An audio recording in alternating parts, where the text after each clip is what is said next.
Ever feel like your Mac takes forever to boot up? You might be surprised to learn that auto-starting apps could be the cause. Some might be helpful, but too many can slow things down over time.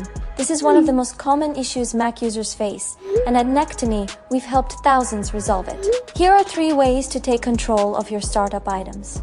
Way 1. Disable login items in macOS Ventura or later. Open System Settings, click General in the sidebar. Select Login Items, you'll see 2 lists. Open at Login apps that launch automatically, allow in background items that run quietly. To remove a login item, select the app and click the minus button. Want to add a trusted app to launch automatically? Just click the plus button, pick the app, and click Open. Way 2. Disable Mac startup apps from the dock. This is a quick trick many people miss. Find the app icon in your dock that launches automatically at login. Right-click it and hover over Options. Uncheck Open at login. That's it. The app will no longer launch automatically when you sign in.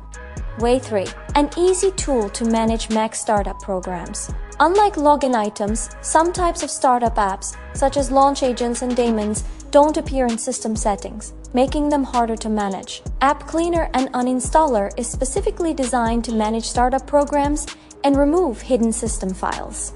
Here's how. Launch the app, go to the Startup Program section, select the unnecessary apps and either toggle them off or click Disable to remove startup items entirely. Select any unneeded launch agents or login items. Click Remove. And that's it. Cleaning up your startup items is a quick way to boost your Mac speed and reduce login slowdowns, whether done manually or with App Cleaner and Uninstaller. You can try it for free. It's safe, simple, and gives you full control over your Mac startup behavior.